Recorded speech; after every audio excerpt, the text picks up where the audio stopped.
안녕하십니까. 엄마마냥입니다. 맨날 사주 점성술 이런 얘기만 하면서 갑자기 무슨 철학을 이야기하냐고요? 그 안에 삶의 철학이 다 들어가 있기 때문입니다. 오랜 세월 누적된 삶의 법칙이랄까요? 일단 철학이 뭔지에 대해서 알아야 합니다. 철학은요, 물음표에서 시작해서 느낌표가 뜰 수 있게 되는 과정이라고 합니다. 이어령 선생님의 저서에서요, 물음표는 마치 로댕에 생각하는 사람이 턱을 괴고 고개를 숙이고 있는 형상과 같다고 합니다. 그럼 우리는 각자 다른 철학에 대한 의문을 품고 있을 것입니다. 바로 나에 대한 의문이요. 하늘의 의문을 품으면 지구과학 천문학이 되겠고, 떨어지는 사과의 의문을 품으면 중력이란 것에 느낌표를 찍으신 뉴턴의 만유인력의 법칙이 나올 겁니다. 인간의 호기심과 궁금증은 수많은 학문을 탄생시켰습니다. 저는 어려운 말을 굉장히 싫어하기 때문에 매우 간단하게 말씀드리도록 하겠습니다. 이제 사람들은 자기 철학이 있어야 한다고 합니다.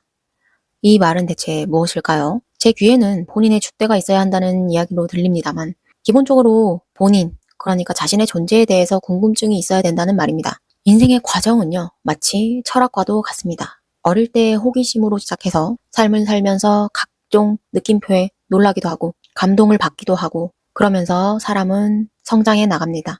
서양 철학은 간단히 나를 둘러싼 세상을 아는 것이라고 할 수 있겠는데요. 너 자신을 알라 라는 아주 유명한 말이 있죠. 바로 그것입니다. 우리 인생 속에서요, 세상은 내가 있어야 비로소 존재를 하게 됩니다. 지구는 아주 오래전부터 있었지만 개인의 인생을 놓고 보면 그렇습니다. 내가 없다면 지구도 멈춘 것이라고 할 수 있겠습니다. 인간은 태어나서 주변 사람들과 나와의 관계, 또 나와 이 세상의 환경, 사회에 따라서 인생이 만들어집니다. 지피지기면 백전백승이라는 말을 아시죠? 나를 알고 상대를 알면 두려울 것이 없다는 말입니다. 결국에는 기본적으로 나를 알고 나 이외의 것을 알면 세상을 살아갈 때 어려운 부분을 이겨낼 수 있다는 말이죠. 알고 보면 두렵지 않을 수 있다. 이렇게 표현을 할 수도 있겠습니다. 결국 알아차리는 것이 중요하다는 겁니다. 어렵고 복잡한 전문 지식들을 말하는 게 아닙니다. 물음표만 해결하면 그건 지식입니다. 그냥 외우면 되는 것이죠. 근데 인간의 뇌는요, 딱히 내게 그것이 중요하지 않다고 여겨지면은 금방 잊혀지게 됩니다. 과학적으로는 학생들이 수업 시간에 외운 것은 1시간 이후에 50%는 삭제되는 그런 원리입니다. 근데 우리가 물음표에서 시작해서 깨달음을 얻고 느낌표를 얻는 그 순간들을 마음속에 저장할 때에 우리는 나만의 철학을 저장한 셈이 됩니다. 누구나 그렇지만요. 저도 복잡한 이야기를 어렵게 하는 것을 싫어합니다. 그리고 간단한 이야기를 복잡하게 하는 사람은 더더욱 싫어하죠. 간단한 이야기를요, 뱅뱅 돌려서 못 알아듣게 이야기한다면 그것은 아마 사기꾼이나 본인의 학문에 빠져서 사는 박사님일 수 있습니다. 우리는요, 그동안 너무나 어렵고 복잡한 세상에 살아왔습니다. 그게 마치 멋있고 무언가 있는 것처럼, 그러다 보니 이 세상은 어려운 정보들로 넘쳐나는 세상이 되었습니다. 어떤 정보에 대해서 내가 모르면 사람이 한순간 바보가 돼버리는 그런 불편한 상황들도 아마 있으셨을 겁니다. 그리고 우리나라는요, 특히 국가의 성장과 함께 외국의 어떤 알 수 없는 정보들을 들으면 우리도 모르게 감탄을 하게 됩니다. 이런 세상에서 우리나라의 아이들이 태어나고 그 아이들이 자라 청년들이 되었습니다. 어른들도 살기 어려운 세상에서 아이들은 마치 아주 진입장벽이 높은 그런 어려운 세상에 태어났다고 느끼고 있을지도 모릅니다. 사실 그렇죠.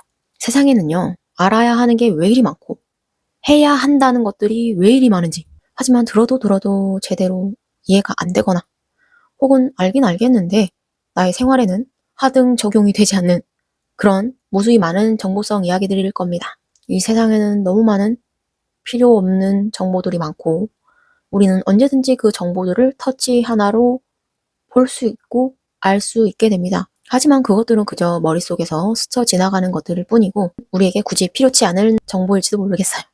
기억에 남지 않은 겁니다. 단순히 우리가 머리가 좋지 않아서 기억에 남지 않은 것이 아닙니다.